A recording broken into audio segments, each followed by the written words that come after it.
इन दोनों को मैंने गुरुद्रोही घोषित कर रखा है। गुरुद्रोही की मानसिक स्थिति पागल कुत्ते जैसी हो जाती है, वह इधर उधर भटकता है, जिसको भी काटता है उसे भी पागल कर देता है। सर्वसंगत को पता हो कि पवन को जयपुर में नामदान की सेवा दे रखी थी। उसने दान में लाखों का घोटाला किया और संजय दिल्ली वाले से मिलकर संगत में अपनी इच्छा से मैसेज भेजने लगा। मेरे को पता चला तो पवन की नामदान से सेवा समाप्त कर दी। उस दिन के पश्चात इसकी कमाई बंद हो गई। यह बौखला गया और मेरे तथा मेरी प्यारी संगत के कुछ जिम्मेदार समर्पित भक्तों, बहनों, बेटियों पर कीचड़ उछालने लगा। मुझे पता चला कि संजय दिल्ली वाला और पवन दोनों मिलकर मेरे अनुयायियों को झूठ बोलकर मेरी जमानत करवाने के उद्देश्य से लगभग 50 लाख रुपये ठग चुके हैं। उन रुपयों का दुरुपयोग कर रहे हैं। मेरे द्वारा करोड़ों वर्षों से उलझे अध्यात्म ज्ञान को सुलझाने के पश्चात बनाई पुस्तकों व सत्संग DVD को पढ़ सुनकर संजय तथा पवन विद्वान सिद्ध करने के उद्देश्य से सुलझे हुए ज्ञान का अड़ंगा बनाकर पुस्तकें बनाकर कर्म बिगाड़ रहे हैं। ये दोनों ऐसे विद्वान थे तो पहले क्यों नहीं लिखी पुस्तकें? ये दोनों अभी भोले अनुयायियों को झूठी कथा सुनाकर मेरे खास वफादार सेवकों को, जो कोऑर्डिनेटर हैं, ट्रस्ट के सदस्य हैं तथा राष्ट्रीय समाज सेवा समिति के प्रधान या पदाधिकारी व सदस्य हैं, उनको अखबारों में छपी तमाम झूठी अफवाहों को आधार बनाकर बदनाम कर रहे हैं। मेरे विषय में मीडिया में सब झूठ छपा था। यह सरकार का षड्यंत्र था। ये दोनों गुरुद्रोही चाहते हैं कि सर्वसंगत मेरे से भी हटकर इन पागल कुत्तों के साथ लग जाए और इनको दान दक्षिणा देवे। इनके मुंह संगत को ठगने का रस लग चुका है। इनकी हर कोशिश है कि किसी तरह संगत का भाव खराब करके नाम समाप्त करवा दें, क्योंकि ये काल के दूत हैं। ये स्वयं तो नरक की तैयारी कर चुके हैं, आप सबको भी खींचना चाहते हैं। परमेश्वर कबीर जी आपको सुरक्षित रखें। इनकी भावना इस बात से स्पष्ट है। कहते हैं संगत हिसार क्यों जाती है, यानी इनके पास क्यों नहीं आती। विचार करो, गुरुदेव हिसार हैं तो आप यानी सर्व संगतजन कहाँ जाओगे? सांप अपनी मणि को मुख से निकालकर बाहर रखकर सुबह के समय जब कुछ अंधेरा होता है, घास पर गिरी ओस जल को चाटता है। सर्प से मणि छीनने वाले एक लोहे के तसले की तली यानी बॉटम में नुकीली कीलें वेल्ड कर लेते हैं। दूर रखी मणि पर अचानक तसले को उल्टा रखकर दौड़ जाते हैं। सर्प उस मणि की रोशनी में ओस जल चाट रहा होता है। उसी समय दौड़कर मणि के ऊपर रखे कील लगे तसले पर फन मारने लग जाता है। मणि के वियोग में उसे प्राप्त करने की तड़प में फन मार मार कर लहूलुहान होकर मर जाता है। वह अपनी महबूब वस्तु के लिए प्राण दान कर देता है। बेशक मणि ना मिलो, परंतु प्रयत्न में कसर नहीं छोड़ी। मेरी प्यारी संगत को इस दास ने सन 1994 से लेकर सन 2014 तक माता की तरह सत्य भक्ति मंत्र देकर तथा दान धर्म करवाकर आशीर्वाद देकर पाला पोसा है। क्या आप सर्प से भी गए गुजरे हैं कि गुरु के ऊपर रखे जेल रूपी तसले पर माथा भी नहीं टेकना चाहोगे? मैंने अपना सर्व जीवन आपको सुखी तथा फलते फूलते देखने के लिए न्यौछावर कर दिया है। आपको स्वयं सोचना है कि आपका क्या कर्तव्य बनता है। आप संगत ने मेरे वफादारों की बातें जो मेरा आदेश होता है माननी है, या मेरे तथा परमेश्वर कबीर जी के दुश्मनों संजय तथा पवन की झूठी और कपट युक्त बातों को महत्व देना है। इन दोनों जालिमों ने झूठ बोलने में रिकॉर्ड तो यह तोड़ दिया कि गुरु जी की पत्नी अनारो तथा बेटी मंजू के पास जेल के फोन से ऑडियो रिकॉर्ड की थी। वह वास्तव में यह थी कि संगत को कह देना कि संजय और पवन को गुरुद्रोही घोषित नहीं किया है। अनारो और मंजू ने उल्टा बता दिया कि इन दोनों को गुरुद्रोही घोषित कर दिया है। प्रिय संगत को फिर से बता दूं, सच्चाई यह है कि मैंने जेल नंबर 2 हिसार से फोन पर कहा था कि सर्व संगत से कह देना कि मैंने संजय दिल्ली तथा पवन जयपुर को गुरुद्रोही घोषित कर दिया है। संगत इनसे बात भी ना करे, ना कोई दान या सेवा दे। वह फोन की रिकॉर्डिंग आज भी सुरक्षित है। अन्य झूठ कहा है कि मेरे भाई महेंद्र ने अपने बेटे अमित को पैसे देकर केस से निकलवा दिया। यह झूठ है। अमित तो उन 800 भक्तों की लिस्ट में है जिनको सामान्य धारा लगी है, इसलिए अमित की जमानत हुई है, न कि केस से निकला है। ये इतनी झूठ बोलते हैं और लिखते हैं, सतसेवक इनका बेड़ा गर्क होगा। अन्य झूठ कहा है 2012 में पहले वाले ट्रस्ट को समाप्त करके महेंद्र ने अपने नाम आश्रम करवा लिया। सच्चाई यह है कि यह एक ट्रस्ट है जो किसी व्यक्ति के नाम नहीं हो सकता। यह मेरी सहमति से, मेरे अपने हस्ताक्षरों से केवल ट्रस्ट का नाम बदला है। मैं स्वयं लुधियाना गया था, वहां हम सबके फोटो शूट किए गए थे। इस प्रकार की अनेकों झूठी बुराई करके मेरे खून पसीने से जुड़ी संगत रूपी फसल में आग लगाना चाहते हैं। मैंने संजय तथा पवन व अन्य जो इनके द्वारा भ्रमित होकर इनका साथ दे रहे हैं, उन सब के खिलाफ जेल नंबर 2 हिसार से जेल अधीक्षक के माध्यम से मुकदमा दर्ज करने के लिए पत्र श्री मुक्तसर साहिब के एसएसपी को भेजा है। इनके खिलाफ मुकदमा दर्ज हुआ और ये गिरफ्तार होकर जेल भी गए। इसी प्रकार मैंने 2 पत्र जेल हिसार से जेल अधीक्षक के माध्यम से उत्तर प्रदेश में एसएसपी मेरठ तथा रुड़की को भी भेजे हैं। वहां पर भी इनके खिलाफ मुकदमे दर्ज करवाए हैं। ये मेरे अनुयायियों से झूठ बोलकर मेरी जमानत करवाने के बहाने वह सत्संग करके धन ठग रहे हैं। सर्व संगत से निवेदन तथा आदेश है कि जिन जिन से इन ठगों ने रुपए लिए हैं उनकी तरफ से भी मुकदमा डलवाएं। ये भक्तों की आस्था के साथ खिलवाड़ कर रहे हैं। इनको सजा मिलनी चाहिए ताकि ये और अधिक हानि ना कर सके। सर्व संगत मुझदास पर विश्वास रखे कि जो भी दान या अन्य सेवा का रुपया पैसा आता है तथा जो खर्च होता है उस सब का हिसाब मेरे को मिल रहा है, मेरे आदेश से ही हो रहा है। आप विचार करें, जिन समर्पित भक्तों को ये दोनों दुष्ट बदनाम कर रहे हैं, उन्होंने 940 भक्तों की जमानत करवा दी है, पुस्तकें छपवाकर वितरित करवा रहे हैं, कर रहे हैं, सब मुकदमों को संभाल रहे हैं। 6 में बरी हो चुके हैं, उनका खर्च भी हो रहा है। जाट आरक्षण का समर्थन मेरी आज्ञा से हुआ है। हमने जाति धर्म को न देखकर सरकार की दमनकारी नीति का विरोध किया है।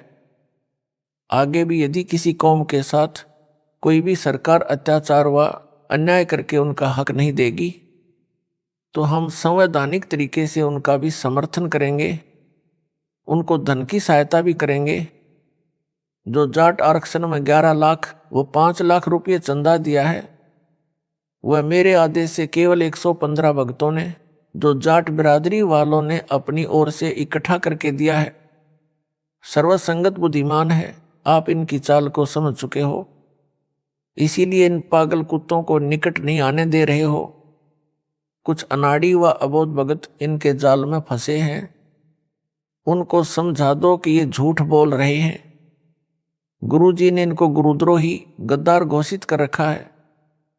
आप अपना नाम शुद्ध करवाकर मुख्य धारा में आ जाओ, अपना जीवन इनकी बातों में आकर नष्ट ना करो। विचार करो भगतात्माओं, यानी भाई बहन बेटे बेटी, जो स्वार्थी नकली गुरु अपनी महिमा बनाने के लिए जिन भोली आत्माओं को शिष्य बनाता है, वह उनको कितनी हानि करता है, यह इस पत्र में भी बताया है, सत्संग में सुनाया है।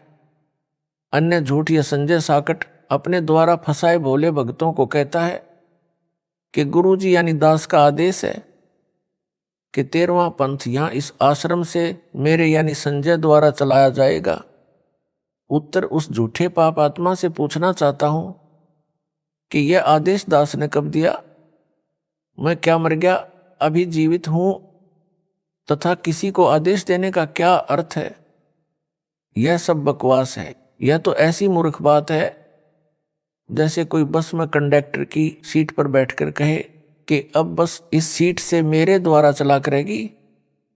विचार करो कि वह कैसा व्यक्ति है, नशे वाला या पागल, जो उसकी इस मूर्खता की बात पर विश्वास किए हैं, उनकी बुद्धि का क्या स्तर है, वे उससे भी मूर्ख हैं। इसलिए संजय दिल्ली जैसे झूठे गुरुओं को भगाने में कोई पाप संत गरीबदास जी शिष्य परमेश्वर कबीर बंदी छोड़ने नहीं बताया है, जो सत्य है। अब आप जी को सावधान हो जाना चाहिए। ऐसे नकली झूठे गुरुओं व भक्तों से दूरी बनानी चाहिए तथा पूर्ण संत यानी पूर्ण सतगुरु की शरण में रहकर मानव जीवन सफल बनाना चाहिए। हमारा मार्ग हिंसा का नहीं है। संत गरीबदास जी ने पीटना का भावार्थ बताया है कि उससे दूर हो जाओ, उससे मारपीट करने को नहीं कहा है। ऐसा व्यक्ति कितना हानिकारक होता है यह स्पष्ट किया है। इसलिए ऐसे हानिकारक तत्वों से दूर हो जाओ, अपना मानव जीवन सफल करो। संत गरीबदास जी की वाणी है, समझा है तो सिर धर पाओ, बहुर नहीं रे ऐसा दाव। रामपाल दास और न ऐसा यश रे। परमेश्वर कबीर जी की प्रियात्माओं यानी सर्व संगत को दास का शुभ आशीर्वाद। आपको परमेश्वर कबीर जी अपनी शरण में रखे, काल के षड्यंत्र से आपकी रक्षा करें, आपको विवेक दे कि तुम किस कसाई के लोक में बकरे बकरियों की तरह फंसे हो। पता नहीं कब जान चली जाए। प्रतिदिन लाखों व्यक्ति यानी स्त्री पुरुष संसार छोड़कर जा रहे हैं। हवाई जहाज गिर गया, सैकड़ों व्यक्ति मर गए, बच्चे भी माता पिता भी सब नष्ट हो गया। एक बार समाचार पत्रों में खबर छपी थी कि एक टाइटैनिक नाम का समुद्री जहाज बनाया गया। उसकी प्रसिद्धि की थी कि यह ऐसा जहाज है किसी भी कारण से समुद्र में नहीं डूबेगा। गारंटी के साथ दावा किया गया था। उसके बनने में 8 वर्ष लगे थे। प्रथम यात्रा में 8,000 व्यक्ति सपरिवार व कुछ अकेले उसमें बैठकर निश्चिंत होकर चले थे कि हम सुरक्षित हैं। उस जहाज में होटल बने थे, अच्छे गद्दे वाले बेड लगे थे। बीच समुद्र में जाकर एक बर्फ की चट्टान से टकराकर डूब गया। समुद्री जहाज को डूबने में भी समय लगता है। सब लोगों को पता चल गया कि जहाज डूब रहा है। हाहाकार मची होगी, माता पिता बच्चे चिल्ला रहे होंगे। कोई सुनने वाला नहीं, कोई बचाने वाला नहीं था। विचार करो हम किस कसाई के लोक में निवास कर रहे हैं। कबीर परमात्मा ने सब कुछ बता दिया, परंतु हमारी बुद्धि इस काल कसाई के जाल से निकलने का दृढ़ फैसला नहीं ले पाती। संत गरीबदास जी ने कहा है कि जय तेरे उपजे नहीं तो शब्द साखी सुन ले। साक्षी भूत संगीत हैं जासे लाओ ने। अर्थात है जीव, तेरी बुद्धि में यह विवेक उत्पन्न नहीं होता है। संतों की वाणी सुन ले, उन पर विश्वास करके लगन लगा। कबीर जी ने कहा है, मानत ना मन मोरा साधो, मानत ना मन मोरा रे। बार बार मैं ये समझाऊं जग में जीवन थोड़ा रे। कबीर राज तजना सहज है, सहज त्रिया का नेह। मान बढ़ाई ईर्ष्या दुर्लभ तजना ये है।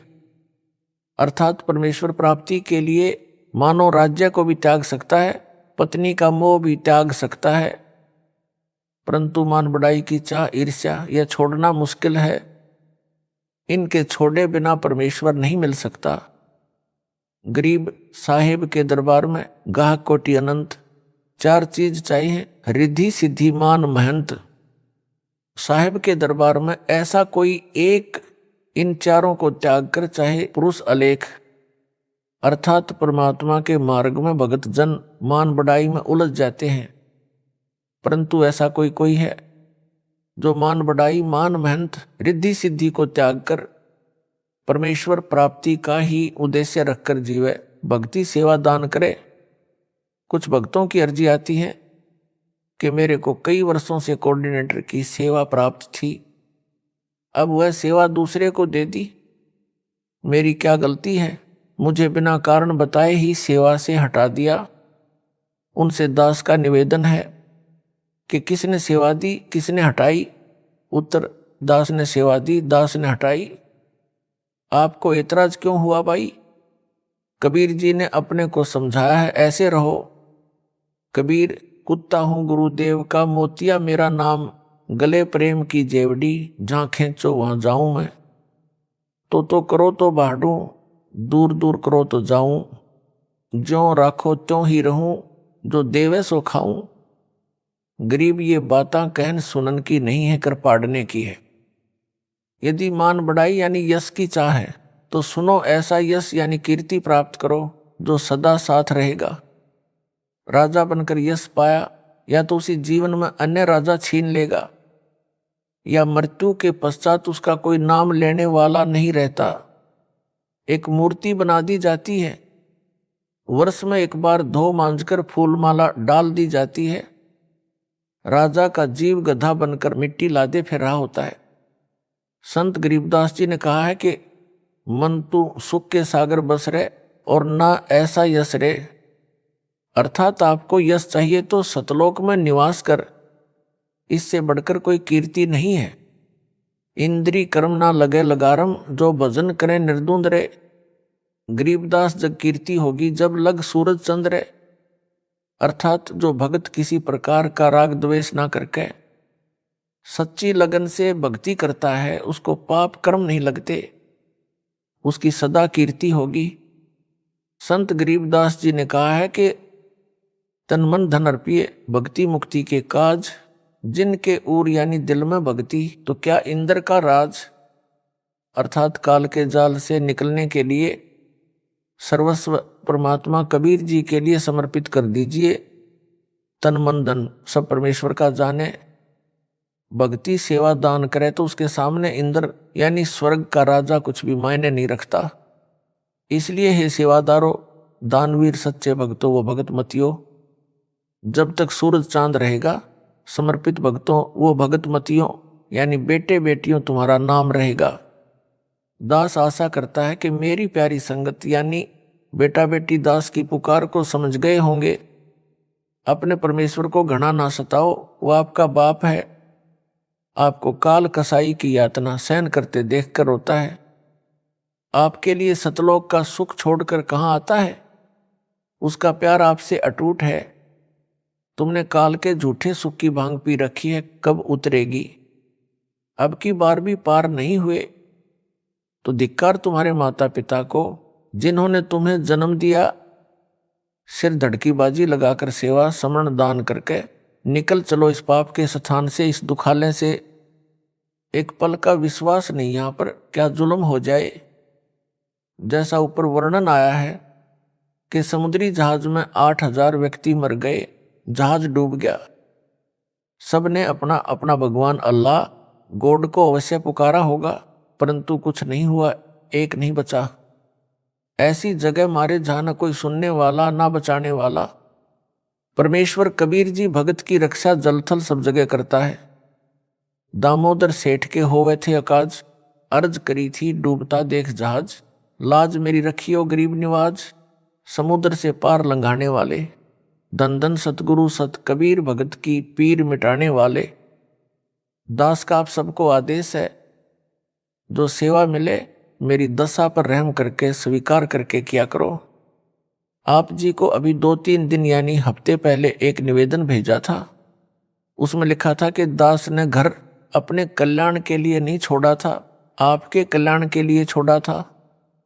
दास को सब नाम मिल चुके थे, तन मन धन से सतगुरु जी के सेवा में लगा था, सुमरण करता था, परिवार पोषण भी कर रहा था।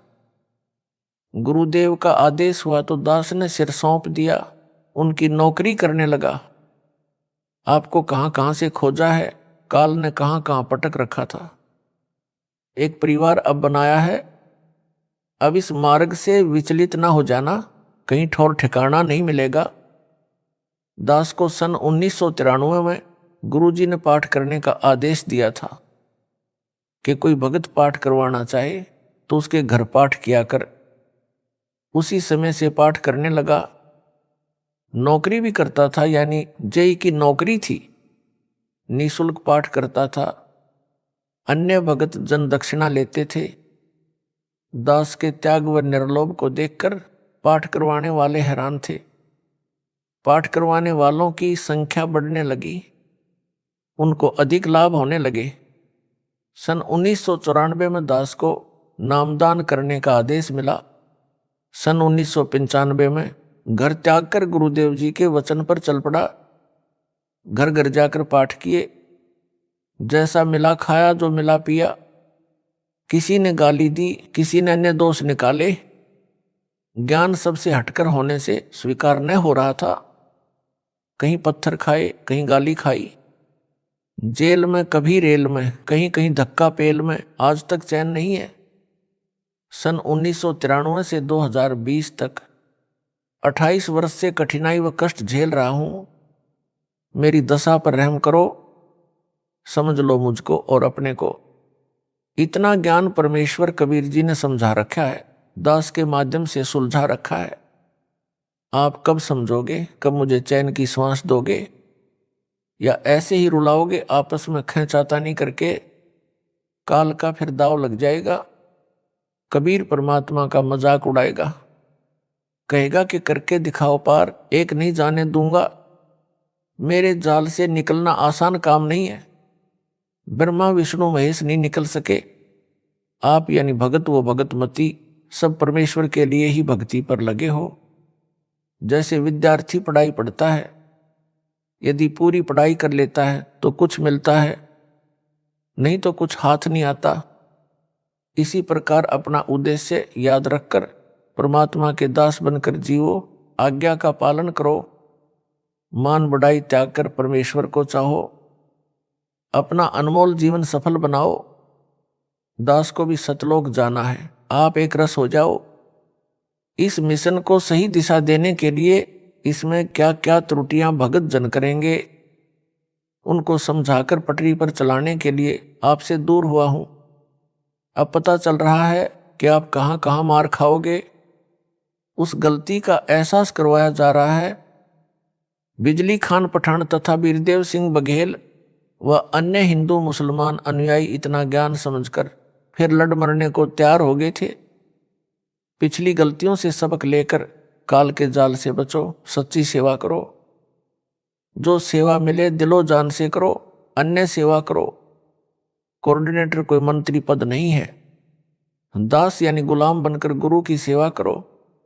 चाहे बर्तन साफ करने की सेवा मिले, दास की दशा देखकर जी लगाकर दास की नौकरी समझकर करो। मेरे कष्ट को याद रखकर आपस में लड़कर काल के हाथ ना लगो। विचार करो, दास आपके लिए मर मिट रहा है। मुझ पर दया करो, आपका शुभ चिंतक रामपाल दास, जो गुरु वचन पर डट गए। परमेश्वर कबीर जी की प्रियात्माओं, सर्व संगत को दास का शुभाशीर्वाद। सतपुरुष कबीर बंदी छोड़ जी आपकी भक्ति की रक्षा करे। आपकी श्रद्धा परमेश्वर की भक्ति दान सेवा में आजीवन दृढ़ बनी रहे, ताकि आप इस दुखालय दुखों के घर काल लोक से निकल सको। असंख्यों जन्म आपको कष्ट पर कष्ट भोगते हो गए हैं। अनेकों जन्मों से परमेश्वर कबीर जी आपको भक्ति पथ पर लगाकर शुभ कर्म करवाते रहे हैं। अब आपका अंतिम जन्म है इस काल लोक में। यदि आप मर्यादा में रहकर भक्ति दान सेवा करते रहे, यदि भक्ति दान सेवा कम भी बने तो इतनी हानि नहीं होती जितनी मर्यादा खंड करने से होती है। यदि आप मन लगाकर प्रथम मंत्र की 1 माला प्रतिदिन कर लोगे और 5 माला सतनाम व सारनाम की कर लोगे, यानी जब तक सारनाम नहीं मिलता तब तक सतनाम की 5 माला और सारनाम मिलने के बाद सारनाम की 5 माला मन लगाकर एकाग्र चित्त से कर लोगे।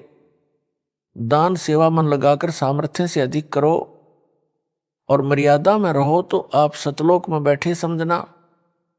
यह दास रामपाल दास पुत्र स्वामी रामदेवानंद जी महाराज का वचन है। ब्रह्मांड पलट सकता है, सूर्य पश्चिम से उदय हो सकता है, परंतु दास का यह वचन नहीं पलट सकता। यदि अधिक नाम जाप करोगे तो बहुत अच्छा है। ऊपर बताए तो पास मार्क हैं। वजीफा के लिए घना श्रवण करना पड़ता है। यह भी ध्यान रखना है, विश्व की 7 अरब जनसंख्या में से एक दास को यह सत्य ज्ञान व यथार्थ मोक्ष मंत्र मिले हैं। नामदान का आदेश हुआ है, यह कितनी अद्भुत बात है। आप बच्चे हो, कभी ऐसे विचार नहीं करते। आप तो अपने को ही नहीं पहचानते, दास का पहचानना तो आपके बस की बात ही नहीं। यह भी दास को ही बताना पड़ता है, तब आप समझ सकते हो।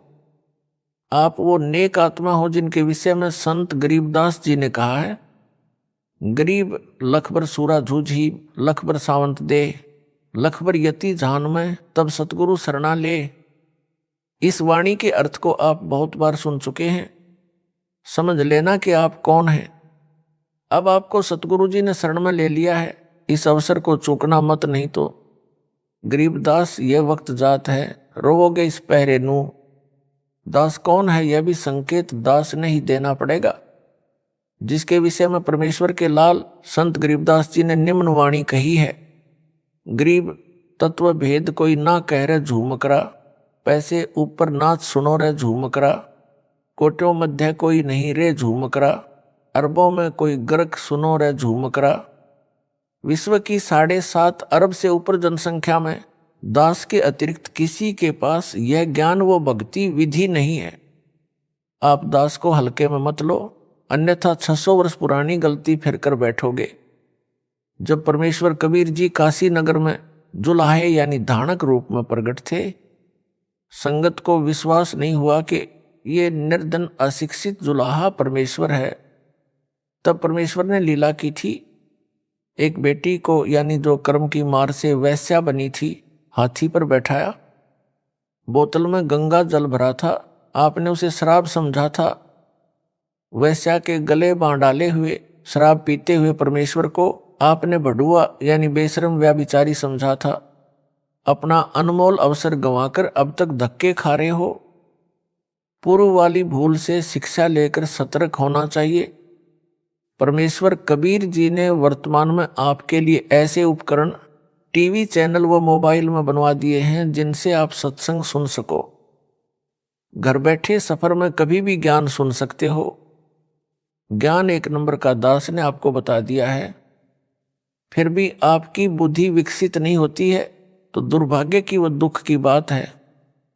दास के पास कई बार शिकायत आती है कि कुछ भगत जन व भगतमती कहते हैं कि जो संदेश यानी मैसेज मैनेजमेंट भेजता है यह गुरुदेव का नहीं होता, कमेटी वाले अपनी ओर से डालते हैं। जो मैसेज हमें मिलता है वह भक्ति मार्ग में नहीं चलता। यह नहीं वह नहीं, ऐसा क्यों है वैसा क्यों है, गुरुदेव को मैनेजमेंट गुमराह कर रहा है, आदि आदि। इस शंका का समाधान इस प्रकार है, यदि किसी को लगे कि जो मैसेज आया है यह गुरु जी की आज्ञा से है या नहीं, इसकी जांच करनी आसान है। दास प्रतिदिन पुराने घर पर फोन करता है, आप दास के पुराने परिवार से जांच कर लिया करो कि यह मैसेज गुरुदेव जी की आज्ञा से है या नहीं। यदि उत्तर हाँ में है तो उसका पालन करो।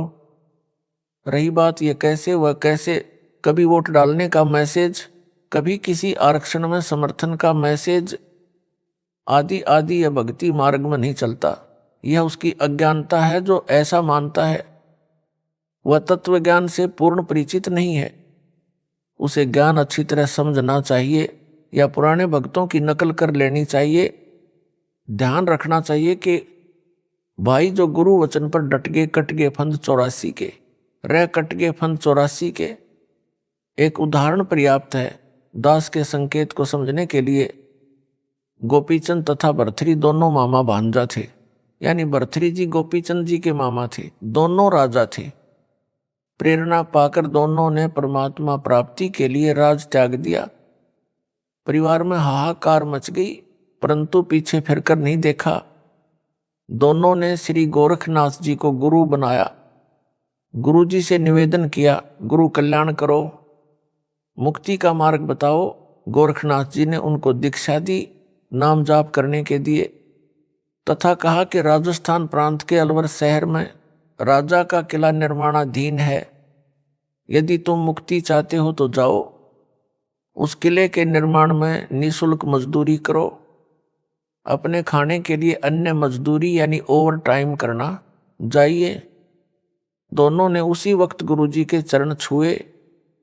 12 वर्ष अलवर के किले में पत्थर ढोने की मजदूरी निःशुल्क की, खाने के लिए एक कुम्हार के बर्तन बनाने, वह गार यानी मड तैयार करने में कुम्हार की मदद करने लगे, केवल रोटी रोटी के लिए। कुम्हार की पत्नी निर्भाग थी, वह रोटी भी खिलाना अच्छा नहीं समझती। उसने अपने पति के खाने के लिए ही रोटी भेजी, गोपीचंद तथा भरथरी के लिए नहीं भेजी। कुम्हार देव पुरुष था, दयावान था। उसने अपने हिस्से के भोजन के 3 भाग करता, तीनों समान भोजन खाते थे। जैसे 9 रोटी कुम्हार को मिलती तो 3-3 खा लेते थे। जैसे तैसे 12 वर्ष पूरे किए, सफलता पाई। आज गोपीचंद तथा भरथरी का महापुरुषों में नाम है। यदि वे यह विचार करते कि यह भक्ति मार्ग में नहीं चलता तो फेल हो जाते। गुरु जी का दिया नाम जाप किया, गुरु जी के वचन पर डटे रहे तो जो उस साधना से फल मिलना था वह प्राप्त कर लिया। परमेश्वर कबीर जी की प्रिय आत्माओं, विचार करो, इतना कुछ करके भी उन समर्पित कुर्बान आत्माओं का जन्म मरण नहीं मिटा। पहाड़ जैसा कष्ट यानी जन्म मरण ज्यों का त्यों पड़ा है। पता नहीं कब मानव जन्म मिलेगा। फिर सतगुरु वैसा ही काल की भक्ति बताने वाला मिल गया तो फिर वही दुर्गति तैयार है। विशेष वे दोनों राजा थे। उनके परिवार को यह समस्या नहीं थी कि उनके घर त्याग देने से बच्चे भूखे मर जाएंगे। बच्चों को किसी वस्तु का अभाव नहीं था। गोपीचंद भरथरी के घर त्याग देने से अन्य जनता को कोई लाभ नहीं मिला, केवल अपना ही कल्याण करवाया, जितना गुरु गोरखनाथ कर सकता था। स्वर्ग गए हैं। स्वर्ग समय समाप्त होते ही 84 लाख प्राणियों के जीवन प्राप्त करने वाले चक्र में पड़कर करोड़ों जन्म भोगने के पश्चात मानव जन्म मिलेगा। अब दास की पहचान करो, कर सको तो। दास का जन्म एक किसान परिवार जाति जाट में हुआ। पिताजी के पास 2 एकड़ जमीन थी। हम 6 भाई बहन हुए, यानी 2 भाई 4 बहन। दास पढ़कर जूनियर इंजीनियर लगा। सन 1988 में गुरुदेव से दीक्षा की भीख मिली। सन 1994 में दास को नामदान करने का आदेश मिला। सन 1995 में दास के सामने 2 रास्ते थे। सत्संग पाठ करवाने वालों की संख्या बढ़ने लगी। नौकरी छोड़े बिना गुरुजी के वचन का पालन नहीं हो सकता था। दास के पुराने परिवार में 2 पुत्र यानी वीरेंद्र तथा मनोज तथा 2 पुत्री यानी मंजू तथा अंजू बेबी, कुल 4 बच्चे हैं। अनारो देवी दास की धर्मपत्नी है। 1 एकड़ जमीन 2 बच्चों यानी वीरेंद्र बेटा व अंजू बेटी का विवाह सन 1994 में किया। 2 बच्चे यानी बेटी मंजू व बेटा मनोज छोटे थे, पढ़ रहे थे। नौकरी ही एकमात्र रोजगार का साधन था। अनारो देवी एक भैंस रखती थी, उससे घर का घी दूध ही चलता था। कुछ दूध बेचती थी जो भैंस के चारे की पूर्ति ही करता था। 2 कमरे किराए पर चढ़ते थे। कभी किराएदार आते, कभी खाली रहते थे। सन 1995 में दास 2 राह पर खड़ा हो गया। एक तरफ गुरुजी का वचन, दूसरी ओर 4 बच्चे और पत्नी की मौत। कई दिन ज्ञान मंथन करके गुरु वचन चुना। दास को गुरुदेव की कृपा से ज्ञान ठीक से समझ आ गया था। फिर तनख्वाह यानी सैलरी से 50% दान धर्म गुरुजी की आज्ञा अनुसार करने लगा था। अन्य सत्संगी कहते थे कि भगत जी ऐसे कैसे काम चलेगा, बच्चों की ओर भी देख। दास धुन का पक्का है। जिस कार्य को करने की ठान ली, किसी की नहीं सुनी। सोचा करता ये भगत जन ज्ञान की बातें तो 1 नंबर की करते हैं, परंतु अमल एक आने का नहीं करते। वाणी तो यह कहती है कि गरीब सिर साटे की भक्ति और कुछ नहीं बात, सिर के साटे पाइए अविगत अलखनाथ। ये दान करने वाले को दान से मना करते हैं। परमात्मा सिर दान करने से मिल जाए तो भी प्राप्त करना चाहिए। ये नकली भगत हैं। दास दान दोनों हाथों से करता था, जिस कारण से धन संग्रह नहीं हुआ था। जब दास ने घर त्यागा उस समय शायद 2000 रुपये अनारो देवी के पास होंगे। वे भी दास से छुपा कर रखे होंगे। मई 1995 में दास ने घर त्याग दिया और परमेश्वर की मजदूरी में लग गया। उसके बाद मुड़कर नहीं देखा। यानी नहीं देखा पीछा फिर के, जिस कारण से आज ये सतगुरु का बाग लग गया। लाखों पुण्यात्माओं को अपने परम पिता परमेश्वर कबीर जी की पहचान हो गई है। आगे तो गिनती नहीं कितने जीवों का पहाड़ जैसा कष्ट जन्म मरण का कहर समाप्त होगा, जिसका श्रेय पुराने परिवार को भी जाता है। गोपीचंद भरथरी के परिवार के सामने रोजगार की समस्या कतई नहीं थी, फिर भी बच्चों तथा पत्नियों ने रो रो कर कहर मचा दिया था। गोरखनाथ के डेरे में भी वापस लाने पहुंच गए थे। पुराने परिवार की दशा यह थी, दास के घर त्यागने के 1 या 2 महीने के बाद उस परिवार को भीख मांगकर खाना था। यह मुझे पता था, परिवार को नहीं था। फिर भी इन पुण्यात्माओं ने आह तक नहीं की, अन्यथा हाहाकार मच जाती। परिजनों को बुलाते, रिश्तेदारी इकट्ठी कर लेते। हम किसके सहारे रहेंगे, क्या खाएंगे, दास को विचलित कर सकते थे, जिस कारण मेरा जीवन तो नष्ट होना था, इस परिवार का भी मानो जीवन व्यर्थ जाता। यानी संगत का आज यह जो बाग लगा है, यह नहीं लगता, आपका मानो जीवन नष्ट हो जाता। पुराने परिवार का आपके ऊपर जो बहुत बड़ा उपकार है, यदि ये हाहाकार मचा देते तो ना आप सुखी होते, ना दास मुक्त होता।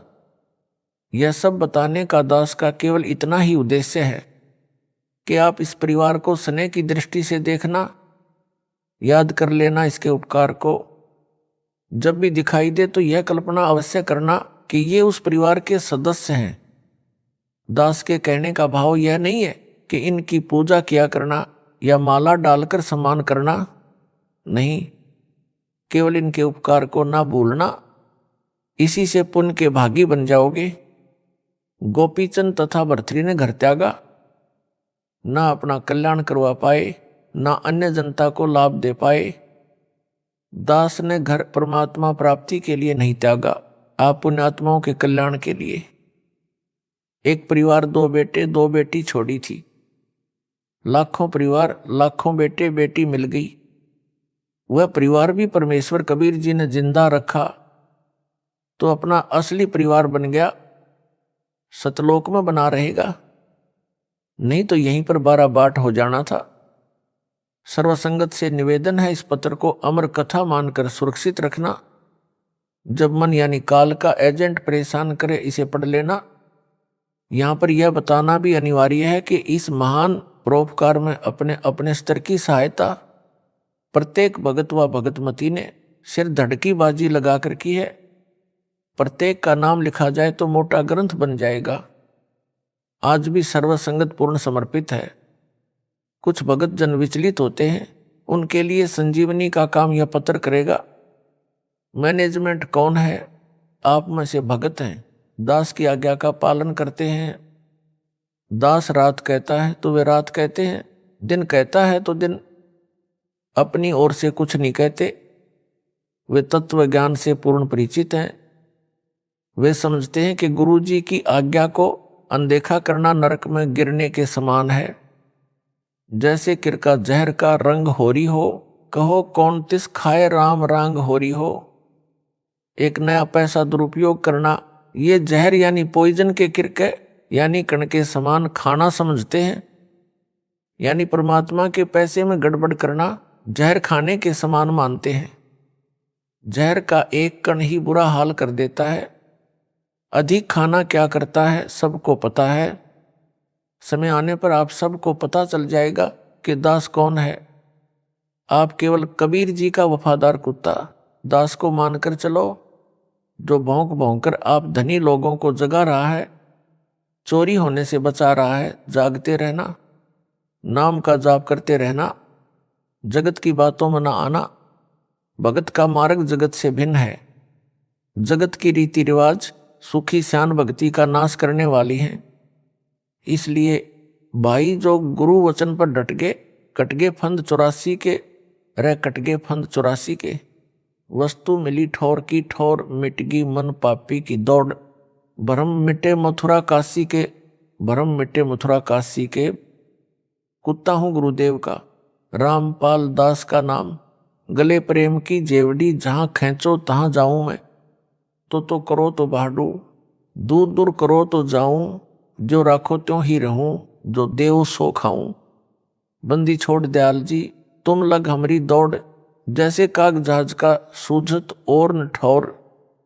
आप सबका शुभ चिंतक रामपाल दास, पुराने परिवार की बेटी व अब भगत परिवार की बेटी मंजूबाई ने निवेदन किया था कि गुरुदेव जी कुछ भगत उपरोक्त शंका करते हैं, उनको क्या जवाब दें, हमारी मानते नहीं है।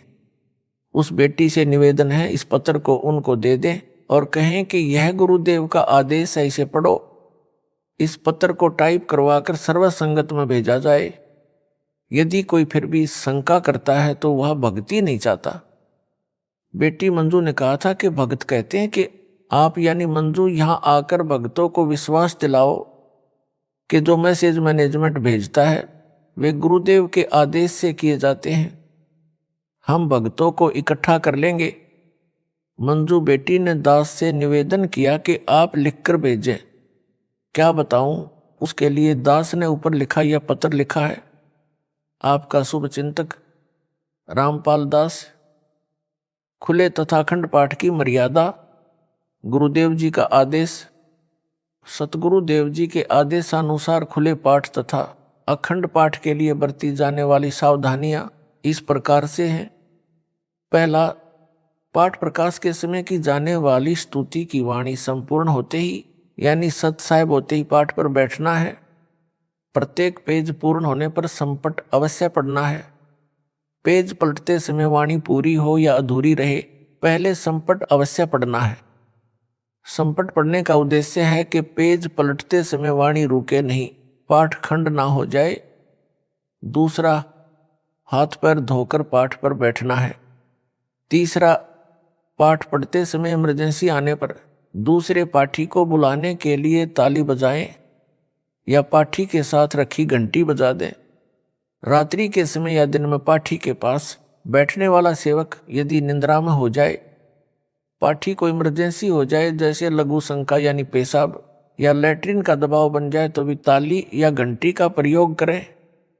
पाठी का सहयोगी पाठ पढ़े, जब पाठी लौट आए तब स्थान छोड़ दे। यदि पाठी का सहयोगी अशिक्षित है तो वह अन्य पाठी को बुलाकर पाठ पर बैठाए। चौथा, अखंड पाठ के समय वाणी नहीं रुकनी चाहिए। लाइट जाने पर तुरंत पाठी के साथ रखी बैटरी का प्रयोग करें। अगर लाइट जाने पर एकदम अंधेरा हो जाता है तो गुरुदेव जी का आदेश है कि बार बार संपट पढ़ते रहें। पांचवा, पाठी बदलते समय पाठ पढ़ने वाला पाठी पढ़ता पढ़ता उंगली लगाकर वाणी बताए और बैठने वाला पाठी भी उंगली लगाकर वहीं से वाणी को पढ़ता पढ़ता बैठ जाए। छठवा, पाठी अपने साथ रुमाल अवश्य रखे ताकि पढ़ते समय छींक या खांसी आने पर मुंह पर रुमाल लगा ले। रुमाल ना होने पर छींक या खांसी आती है तो साइड में मुंह करके छींके या खांसी करे। सातवां, पाठी या सेवादार को प्रतिदिन स्नान करना है, कपड़े बदलना आवश्यक है। यदि किसी कारण से कपड़े ना बदल सकें तो कोई बात नहीं, आश्रम से कोई साफ चादर लेकर पैरों के ऊपर डाल लें। आठवां, जिन माताओं बहनों को मासिक समय आया है वह पाठ पढ़ सकती हैं। नौवां, पाठ संपूर्ण होने पर उसी समय सदग्रंथ की अंतिम पंक्ति इति ग्रंथ साहिब पढ़ना है। समय बचा हो तो संपट बोलते हुए पेज पलटकर बीच में से पढ़ना शुरू करें। जब भोग लगाना चाहें उस समय दोबारा इति ग्रंथ साहिब ना पढ़े, सीधा पाठी उठ जाए, आरती वाली क्रियाएं प्रारंभ कर दें। 10वां, टॉयलेट जाने के बाद कपड़े बदलना व नहाना जरूरी नहीं है, हाथ पर अच्छी प्रकार धो लें। 11वां, पाठी को सामान्य विधि से पाठ पढ़ना है, हनुमान चालीसा की तरह राग रूप में या अन्य बोली की लय में, रामायण की तरह बिल्कुल नहीं पढ़ना है। 12वां, पाठी के साथ में 1-2 सेवादार अवश्य रहें। 13वां, सदग्रंथ साहिब पर चंवर करते हुए यह ध्यान रखना है कि चंवर पाठी को ना लग जाए, चंवर केवल सदग्रंथ साहिब पर ही करना है। 14वां, पाठ पढ़ते समय व चंवर करते समय अगर जुराब पहनना चाहें तो पहन सकते हैं। पेशाब व शौच जाते समय जुराब निकाल कर जाएं, पैर हाथ धोकर पहने। यदि जुराब पहने हुए पेशाब या शौच गलती से चला जाए तो जुराब निकाल दें, स्वच्छ जुराब पहने। 15वां, दरबार साहिब में लगे हुए फोटो प्रतिदिन बदलना अनिवार्य नहीं है, खराब होने पर बदल सकते हैं। साफ कपड़े से सफाई प्रतिदिन या आवश्यकता अनुसार कर सकते हैं। 16वां, केवड़े का जल केवल सदग्रंथ साहिब व फोटो पर छिड़कना है, अन्य किसी पर नहीं छिड़कना। 17वां, जो माई बहन बेटी बिंदी लगाकर आती हैं वे पाठ पढ़ सकती हैं। काजल या अन्य श्रृंगार व चमकीले कपड़ों वाली, बालों को डाई करवाने वाले लिपस्टिक लगाकर माई बहन बेटी या भगत पाठ पर नहीं बैठ सकते। 18वां, सिर पर छज्जेदार टोपी पहनकर पाठ नहीं पढ़ सकते, केवल सामान्य टोपा या टोपी पहनकर पाठ पढ़ सकते हैं, रुमाला पहनना आवश्यक नहीं है। 19वां, चंवर सेवा 24 घंटे करना अनिवार्य नहीं है, कभी भी बंद कर सकते हैं। 20वां, पाठ पढ़ते समय जो भगत पाठ पढ़ रहा हो वही संपट पड़ेगा, अन्य भगत नहीं। 21वां, कुछ माता बहनों के बाल लंबे होते हैं जो टोपा पहनने से या सिर पर चुन्नी ढकने से या सिर पर रुमाला बांधने से पीछे की तरफ दिखाई देते हैं। इस तरीके से जो भी माता बहन हो पाठ पर बैठ सकती है। 22वां, एक समय एक स्थान या आश्रम में माइयों व भक्तों के भिन्न भिन्न पाठ चले तो दोनों स्थानों पर एक जैसी व्यवस्था करें। केवल पाठ के लिए रखी जाने वाली सामग्री जैसे मेवे यानी काजू बादाम पिस्ता आदि, गोले यानी कोकोनट एक साइड, चाहे भक्तों वाली साइड चाहे बहनों वाली साइड में रखें। जैसे 100 पाठों की सामग्री है वह एक स्थान पर रखें तथा दूसरी जगह केवल एक पाठ की सामग्री ही रखें। फल जो भोग से पहले दिन लाए जाते हैं वे भी एक साइड में रखें। अन्य सब व्यवस्था दोनों पाठों पर एक समान करें, यानी 4 कटोरियों में हलवा प्रसाद आरती की थाली आदि आदि भी भिन्न रखें। बहनों को सब सेवा करने को व सीखने को मिले। 23वां, पाठ प्रकाश के समय गुरु गोविंद वाली फोटो पर जो रक्षा सूत्र रखते हैं उसको स्वाहा करना है। 24वां, जो डाई करना नहीं त्याग सकते उनको पाठ पर बैठने व चंवर सेवा करने की कोई आज्ञा नहीं है। 25वां, कुछ बहनें या माताएं श्रृंगार लिपस्टिक लगाकर या काजल लगाकर आती हैं, उनको पाठ पर ना बैठने दें, चंवर सेवा भी ना करने दें। ऐसी पापात्माओं को आश्रम में भी मत आने दो। नोट कर लो, सतनाम प्राप्त को रोकना है। यदि आगे से ऐसा ना करने का आश्वासन दे तो श्रृंगार उतार कर तथा काजल साफ करके आने दो। सारनाम प्राप्त को बिल्कुल कंसेशन नहीं है। काजल व श्रृंगार वाली तो चाहे कोई भी मंत्र प्राप्त है पाठ पर नहीं बैठने देना है। 26वां, हलवे का प्रसाद उपदेशी या अनुपदेशी के लिए घर ले जा सकते हैं। पाठ के दौरान बनाए जाने वाले हलवे के प्रसाद को बीच में कई बार बनाकर भी बढ़ाया जा सकता है। जो पहले का बचा हुआ प्रसाद है उसे नए बने हुए प्रसाद में मिलाकर प्रसाद बना लें। 27वां, पाठ प्रसाद खराब होने पर उसको जमीन में दबा दें या जल प्रवाह करें। 28वां, जो पाठ प्रसाद घर नहीं ले जाना चाहते उसको आश्रम में बांट दें। 29वां, पाठ प्रसाद जो घर ले गए हैं, जो बुजुर्ग ठोस पाठ प्रसाद नहीं खा सकते उनको नरम प्रसाद दें, नहीं खा सकते तो अन्य उपदेशी को दे दें या आश्रम में बांट दें। 30वां, अखंड पाठ के नियमों का दृढ़ता से पालन करें। कई बार नया पाठी पाठ करते समय किसी अन्य भगत से गलती से बोलने लगता है जो गलत है, ध्यान रखें। यदि इत्तेफाक से यह गलती किसी पाठी से हो जाए तो उसे चाहिए कि जिस पृष्ठ पर पढ़ रहा है उससे एक पृष्ठ पीछे से पढ़ना प्रारंभ करें। पाठ की अखंडता कायम रहेगी। भगत जनों को निर्देश, अखंड पाठ में नियमों का पालन संबंधी जानकारी। अमर ग्रंथ में कई जगह टेक लिखा होता है। टेक अक्सर ग्रंथ में रागों में शब्दों के प्रारंभ में लिखा है, जैसे तारेंगे तारेंगे तकीक सतगुरु उतारेंगे। टेक घट ही में गंगा, घट ही में यमुना, घट ही में है जगदीश। इसमें टेक अक्षर लिखा है। इसे वाणी के साथ पढ़ भी सकते हैं, ना पढ़े तो भी पाठ खंड नहीं होता। यह वाणी का हिस्सा नहीं है, केवल विराम का प्रतीक है। टेक शब्दों में प्रथम वाणी के अंत में लिखी होती है, कई शब्दों में लिखी भी नहीं है। टेक लिखी वाणी को राग रूप में गाते समय गायक बार बार गाता है, जिससे राग की लय यानी ट्यून को अनुकूल बनाए रखने में सहयोग लिया जाता है। पाठ करते समय सब वाणी एक बार ही पढ़ी जाती है, इसलिए टेक अक्षर का कोई योगदान वाणी में नहीं है। जो अंग है, जैसे गुरुदेव का अंग, यह हेडिंग है जो प्रारंभ में लिखा है, इसे पढ़ना है। यह अंग 3-4 पृष्ठों पर लिखा है। उन पृष्ठों के ऊपर भी छोटे अक्षरों में गुरुदेव का अंग लिखा है, वह नहीं पढ़ना है, केवल वाणियों को पढ़ना है। वाणी संख्या नहीं पढ़नी है। जैसे वाणी संख्या नहीं पढ़ी जाती, ऐसे ही जहां शब्दों में टेक शब्द लिखा है उसे भी पढ़ना अनिवार्य नहीं है। पाठ के दौरान सबसे अहम नियम, नजर नेक रखें, नियत साफ रखें, मन में दोष द्वेष ना रखें, पक्षपात ना करें, परमात्मा से डरें, बहन बेटी माई को बुरी नजर से ना देखें, पाप को मन में जगह ना दें। जो सेवादार व पाठी इन नियमों को खंड करेगा, उसके द्वारा किया गया पाठ लाभ के स्थान पर हानि करेगा, उसे भी कष्ट उठाना पड़ेगा।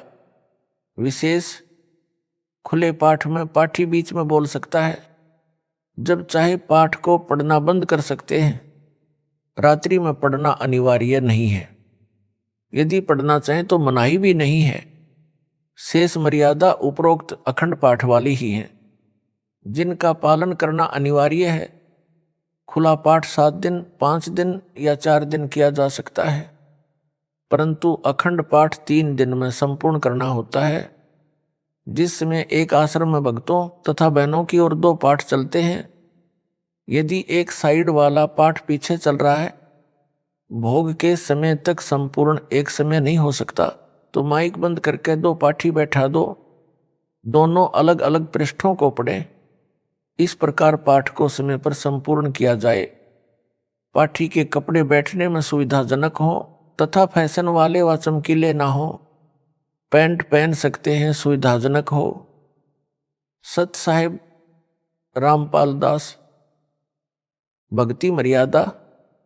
सतनाम प्राप्ति के लिए तथा प्राप्त करने के बाद आवश्यक नियम, जिनमें से एक भी नियम खंड नहीं करना है। यदि निम्न नियमों का पालन नहीं कर सकते तो सतनाम ना ले।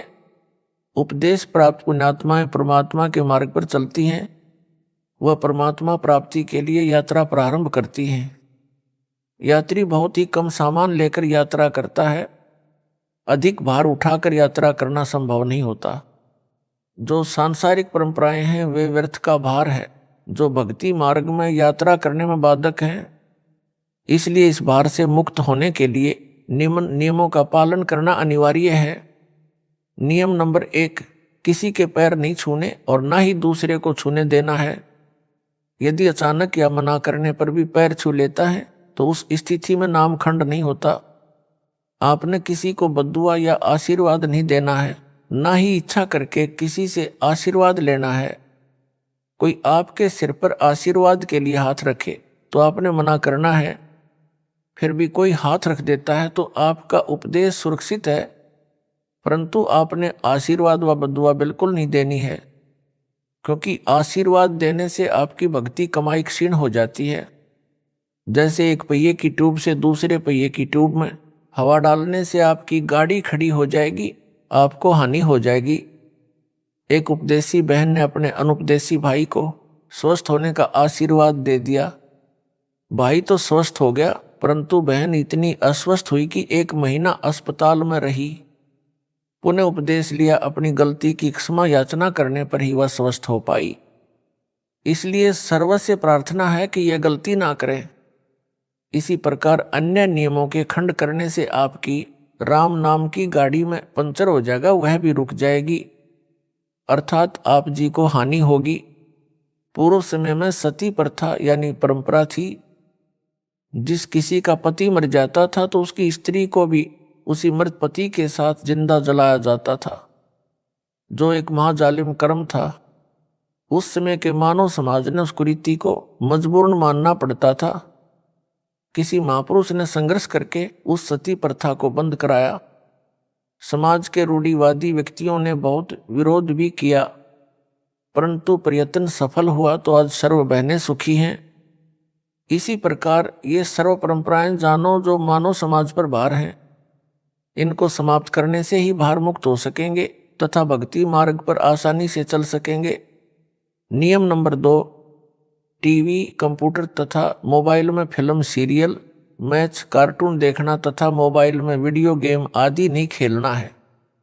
नियम नंबर 3, किसी को दान यानी बिना सिला कपड़ा, सीधा आदि नहीं देना है, ना ही किसी धार्मिक स्थल यानी मंदिर मंडी के लिए पैसे देने हैं और ना ही उनके किसी भंडारे में जाना है, जैसे धर्मशाला गली पक्की करने, कुआं तथा तालाब यानी जोहड़ की खुदाई, खेतों के साजले, नाले की खुदाई तथा अन्य इसी प्रकार के सामूहिक सामाजिक कार्यों के लिए पैसे दे सकते हैं। नियम नंबर 4, माथे पर तिलक ना लगाना है और ना ही लगवाना है, भात में पटड़े पर नहीं चढ़ना है, गले में माला नहीं डलवानी है और ना ही डालनी है, और ना ही किसी की झोली में पैसे डालने या लेने हैं। यदि दोनों पक्ष उपदेशी हैं तो विवाह केवल असुर निकंदन रमणी करके साधारण विधि से करना है तथा भात परंपरा को समाप्त करना है। नियम नंबर 5, कोई त्योहार, जागरण, मुंडन, धार्मिक अनुष्ठान, जन्मदिन, छठी आदि नहीं मनाना है, ना ही उसमें जाना व सहयोग करना है। नियम नंबर 6, किसी को दुआ या बद्दुआ नहीं देनी है। नियम नंबर 7, किसी को good morning, good afternoon, good evening, good night आदि शब्द नहीं बोलने हैं। यदि कोई बोलता है तो उसे समय अनुसार केवल morning morning, evening evening, afternoon व नाइट नाइट 2-2 बार बोल दें। नियम number 8, happy birthday, happy new year तथा गुड बाय आदि शब्द नहीं बोलने हैं। यदि कोई आपसे बोलता है तो उसे धन्यवाद या थैंक यू बोल दें। नियम नंबर 9, सिखों को छोड़कर संत बाबा रूप में दाढ़ी ना हो। नियम नंबर 10, बहनों ने नेल पॉलिश और लिपस्टिक नहीं लगानी है। नियम नंबर 11, परफ्यूम तथा सेंट आदि नहीं लगाना है। नियम नंबर 12, विवाहित बहनें केवल सिंदूर या बिंदी में से एक चीज लगा सकती हैं। नियम नंबर 13, किसी अनुपदेशी का जूठा नहीं खाना है। नियम नंबर 14, हाथों पर मेहंदी नहीं लगानी है, किसी बीमारी के कारण लगा सकते हैं। हाथों में मेहंदी लगाने से नाम खंड होता है। सिर यानी बालों में रंग, काली मेहंदी या डाई नहीं लगानी है। नियम नंबर 15, शादी में जाते हैं तो सगुनवार फेरी, मुंह दिखाई पर पैसे नहीं देने हैं। विदाई के समय घर में नारियल नहीं फोड़ना है। कन्या विदाई के समय गाड़ी पर पानी डालना या शगुन के लिए धक्का लगाना अर्थात शगुन करना मना है। नियम नंबर 16, किसी को किसी भी अवसर पर गिफ्ट देना मना है। अगर कोई गिफ्ट दे तो कोशिश करनी है ना लो। अगर कोई पीछे से रख जाए या डाक या कोरियर द्वारा भेजे तो उसको रख ले, उनके उपलक्ष्य में कुछ रुपए दान आश्रम में कर दे। नियम नंबर 17, परिवार में किसी के भी शादी हो तो परिवार के अन्य सदस्यों के लिए कपड़े आदि नहीं देने व नहीं लेने हैं। नियम नंबर 18, कन्या दान रूप में कपड़े गहने आदि नहीं देने हैं।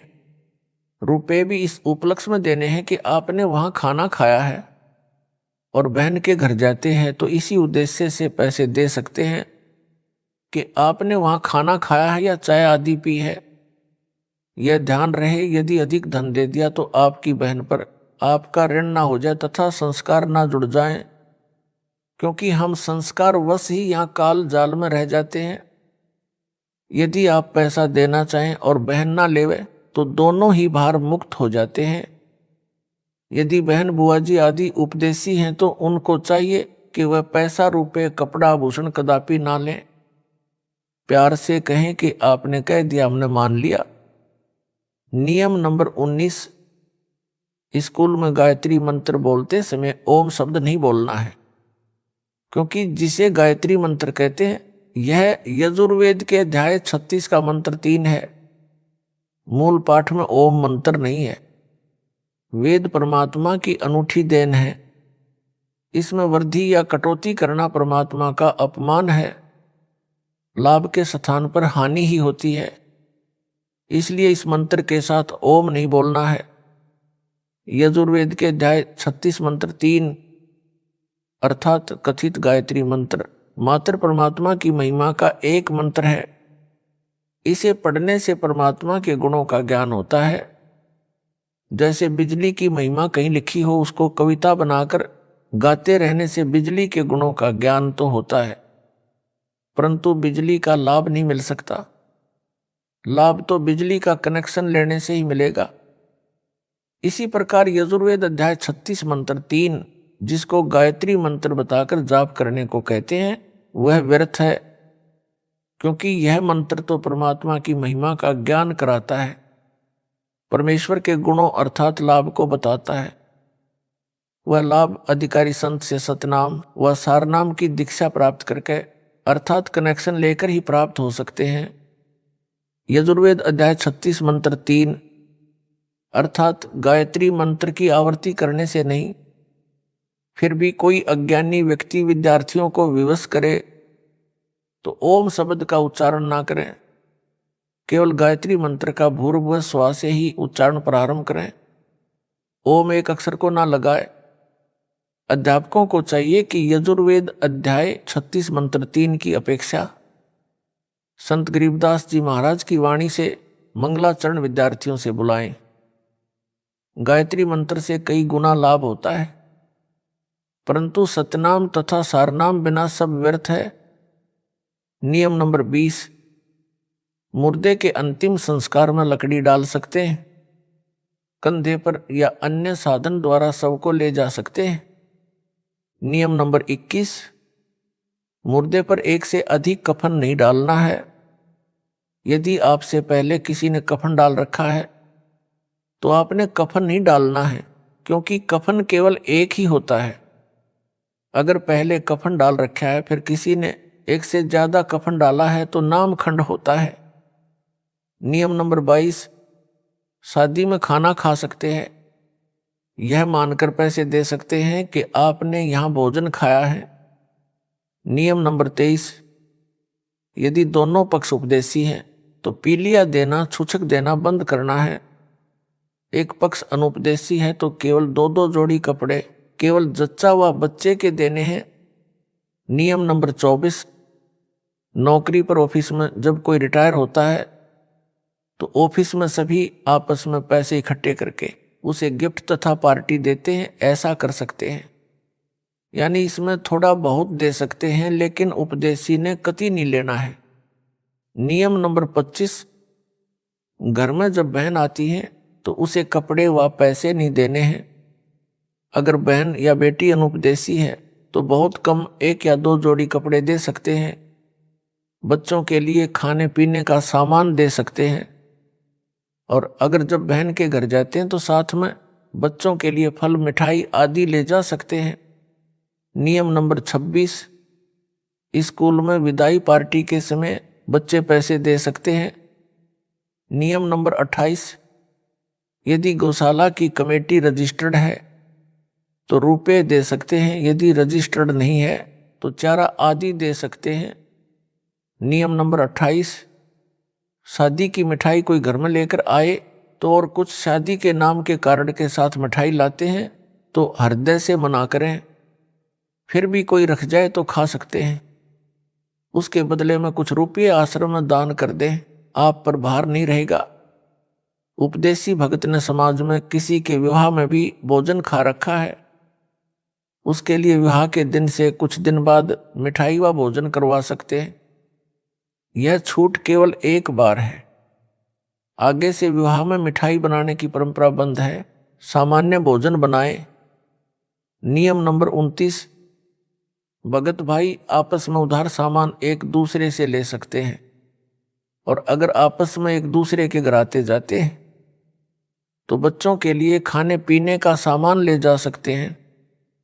नियम नंबर 30, भाई या बहन की आर्थिक स्थिति कमजोर हो तो आर्थिक या अन्य मदद उधार रूप में कर सकते हैं। बहन को चाहिए कि उस पैसे को लौटाए जिससे उस पर भार नहीं बनेगा। यदि बहन या भाई धन लौटाने में असमर्थ है तो भाई कभी बहन पर तथा बहन भाई पर पैसे लौटाने का दबाव ना बनाए। नियम नंबर 31, लड़की की शादी में माता पिता अपनी लड़की को 4 जोड़ी कपड़े दे सकते हैं, पैसे नहीं। अगर लड़के की शादी में लड़की वाले बगैर नाम वाले हैं और वो अगर जबरदस्ती अपनी लड़की को कुछ देना चाहे तो इसी प्रकार लड़की की शादी में लड़के वाले अनुपदेशी कुछ मांग करें तो स्पष्ट मना कर दें, बिल्कुल नहीं लेना देना है।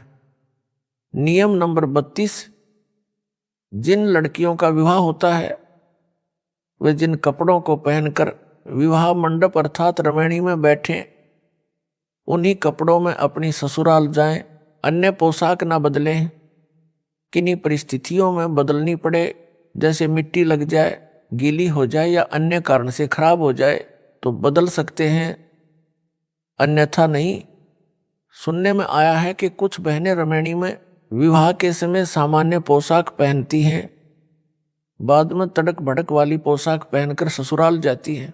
वह मर्यादा के विरुद्ध है। विवाह के समय जैसी भी नई या पुरानी पोशाक पहन रखी है उसी को पहनकर ससुराल जाए। अन्य या उपरोक्त परिस्थितियों में पोशाक बदली जा सकती है। नियम नंबर 33, आपके द्वार पर कोई भिक्षुक आता या कहीं बाजार में आपसे कोई भिक्षा मांगता है तो उसे पैसे ना दें, खाना खिला दें। यदि उसको वस्त्र की आवश्यकता है तो वस्त्र बिना सिला ना दें, पुराना या नया सिला हुआ कपड़ा दें। कंबल चद्दर भी पुराना दें, नहीं तो अधिकतर भिक्षुक शराबी कबाबी हैं। नए कपड़ों को बेचकर शराब आदि नशीली वस्तुओं का प्रयोग करते हैं। वह दोष दान करने वाले को भी लगेगा। एक श्रद्धालु ने कहा कि ये अच्छा सा नहीं लगता कि भिक्षुक को रुपए ना दें, आत्मा नहीं मानती। उसके लिए उत्तर तथा एक उदाहरण यह है कि एक भद्र पुरुष ने एक भिखारी को 100 रुपए की भिक्षा दे दी। पहले वह भिक्षुक पाव शराब पीता था, अपनी पत्नी व परिवार को परेशान करता था। उस दिन 100 रुपये प्राप्त होने के कारण उस भिखारी ने आधा बोतल शराब पी ली। शराब के नशे में अपनी पत्नी को पीट डाला। उस भिखारी की पत्नी ने बच्चों समेत आत्महत्या कर ली। उस जेंटलमैन के 100 रुपये के दान ने एक परिवार को उजाड़ दिया। इसका दोष दानकर्ता को है। गीता में लिखा है कि कुपात्र को किया दान लाभ के स्थान पर हानि करता है। कबीर परमेश्वर जी कहते हैं, गुरु बिन माला फेरते, गुरु बिन देते दान, गुरु बिन दोनों निष्फल हैं, पूछो वेद पुराण। नियम नंबर 34, किसी भी नियम के खंडित हो जाने पर आपको परमेश्वर से मिलने वाला लाभ बंद हो जाएगा। जैसे बिजली का कनेक्शन कट जाने पर सर्व लाभ बंद हो जाते हैं, जो कार्य बिजली से होने थे वे रुक जाते हैं। इसी प्रकार परमात्मा की शक्ति से जो आपको तथा आपके परिवार को लाभ मिलना था वह रुक जाता है। एक बहन ने बताया कि उसके पति ने दीक्षा भी ले रखी है, किसी भी नियम का पालन नहीं करता।